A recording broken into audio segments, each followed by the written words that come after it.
Sudah dibangunkan 3 projek Taman Kekal Pengeluaran Makanan TKPM. Ketiga-tiga TKPM itu ialah TKPM Sepayang, TKPM Wazam Shah dan TKPM Janglau dekat Tanjung Gemuk.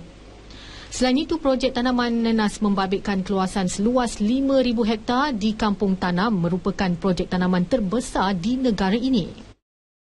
Di sebelah ini, syarikat Indo akan dapat menjalankan aktiviti penanaman di ladang ini. Dapat order sebanyak lebih kurang 6,000 kontainer untuk setahun.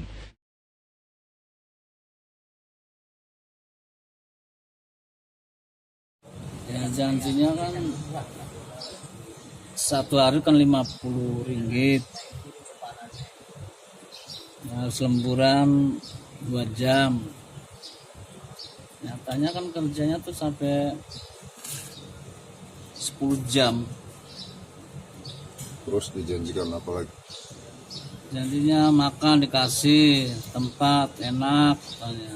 Mandi enak, ada TV katanya. Nyatanya kan prosesnya dijanjikan legal apa ilegal? tapi pilihan dia tuh resmi katanya, aman. Tapi memang betul, memang aman dari lingkungan kebun sih. Tapi kalau lewat dari kebun ke sana memang gawat lah, namanya legal. Kan paspor dipegang sama perusahaan, nggak megang dari sendiri. Nah, terus sampai di sana kenyataannya bagaimana? Kenyataannya saya di alas lah, kebun, tidur sama di kontainer. Satu kontainer mencapai 12 orang. Gajinya? Gak ada kipas, gak ada apa. Gajinya sesuai yang dijanjikan?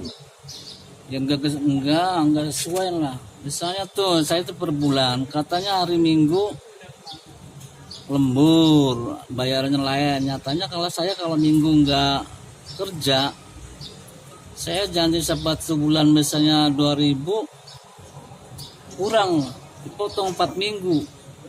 Saya kan hilang itu yang 4 hari.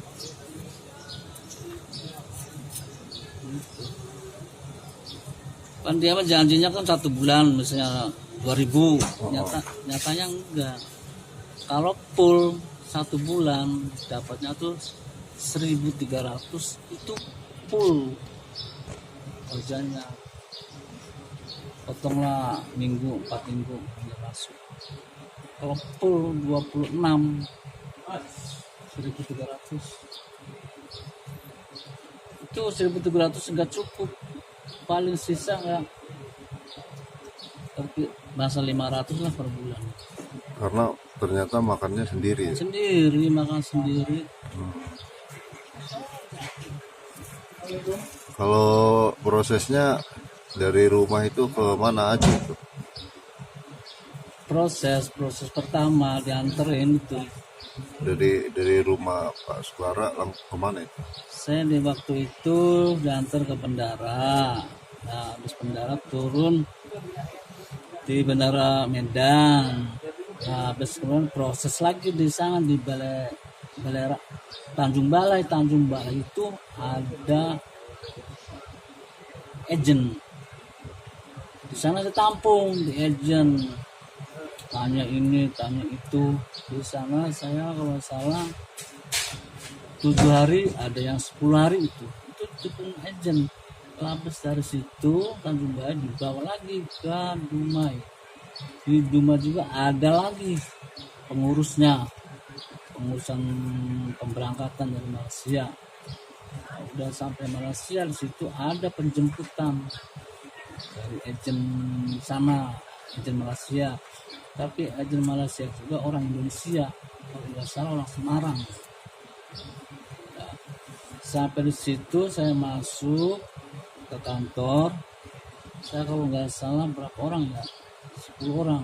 Nah, ditanya sama situ orang kantor, Bapak tahu enggak masalah gajinya? Tahu. Berapa Pak gajinya? Saya gajinya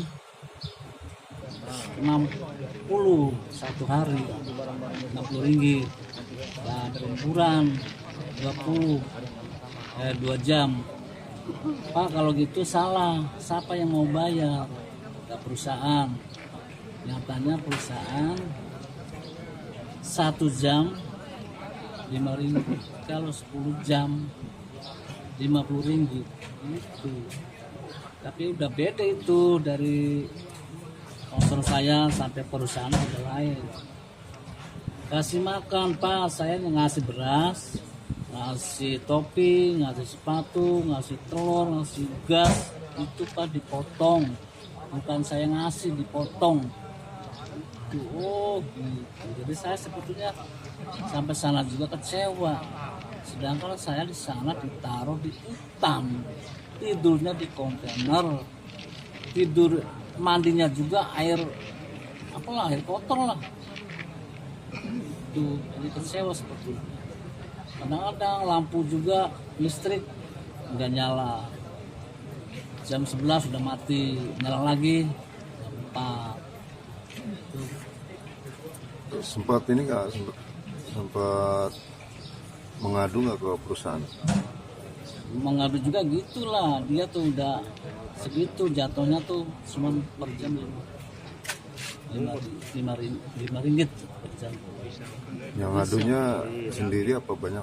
Ya banyak orang lah waktu saya pemasuk itu, nggak bisa. Cuman dia salah itu kalau menjatuhkan segitu. Saya cuma 1 jam.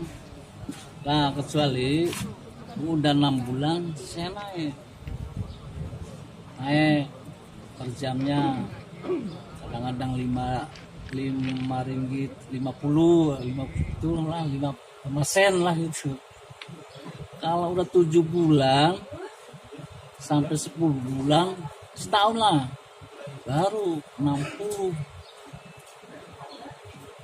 ringgit yang per jamnya, 6 ringgit itu, bukan 60. Kalau udah 1 tahun, kalau belum setahun paling 5 ringgit 4 sen itu. Jadi setelah mengadu rame-rame gimana tuh tanggapan perusahaan? Ngadu rame apa yang gak bisa lah, udah perusahaan udah jatuhkan segitu. Jadi udah sama yang di kampung perjanjian. Setelah nggak deal apa selanjutnya? Makanya dia kan yang pekerja-pekerja tuh bersalah, gak menyukupi, habis buat makan gak di segitu. Jadi itu gelisah gimana caranya supaya dapat bisa pulang. Nyatanya situ kan ilegal, gak bisa pulang kemana-mana. Terus selanjutnya itu saya di situ suruh borong kerjanya, nanam, ngambil bibit. Saya udah dikerjakan ngambil kerja itu, nanam nanas. Nyatanya rame-rame saya 1 hari cuma dapatnya 25 atau sampai 30 ringgit. Kan saya rugi, kalau dapat segitu saya udah nggak bisa makan. Sedangkan itu nggak setiap hari. Kalau nggak ada ya udah perek, kalau nggak ada tanaman rugi saya. Nggak terus setiap hari, enggak ada pereknya. Saya makan harus kan walaupun perek juga. Akhirnya saya diusir sampai itu. Kamu kalau nggak mau borongan, udah kamu pulang. Ternyata saya pulang, ada berapa orang, banyak lah yang pulang semua dari masing-masing, ada yang dibawa agent, ada masing-masing cari sendiri, itu cari keselamatan. Itu saya situ ditampung sama agent 17 hari, nganggur, makan cuma 1 kali. Sedangkan saya dari sana pindah dari situ, saya 20 hari nggak dibayar. Saya nunggu dari agent nyariin kerjaan, saya sampai 17 hari saya dapat. Saya jaga lembu, jaga sapi kalau orang Indonesia. Saya di sana gaji saya 800. Sampai udah 10 bulan saya cuma naik 900. Saya udah pengen pulang, akhirnya saya pulang. Dekat tangga saya, supirnya majikan. Saya udah bayar 1.700, nggak berangkat. Kakaknya ngajak saya 1.000 saya ngikut sama dia kakaknya. Ya akhirnya saya dimasukin ke penjara. Saya 4 bulan lah masuk di penjara dari penampungan. Apa aja yang dialami di penjara itu? Dialami setengah bulan itu. Olahraga terus. Disiksa lari-lari, push up, macem-macem. Ya harus di penjara memang. Ada waktu sholat jam 12, jam 4 sholat bisa keluar, tapi lingkungan itu.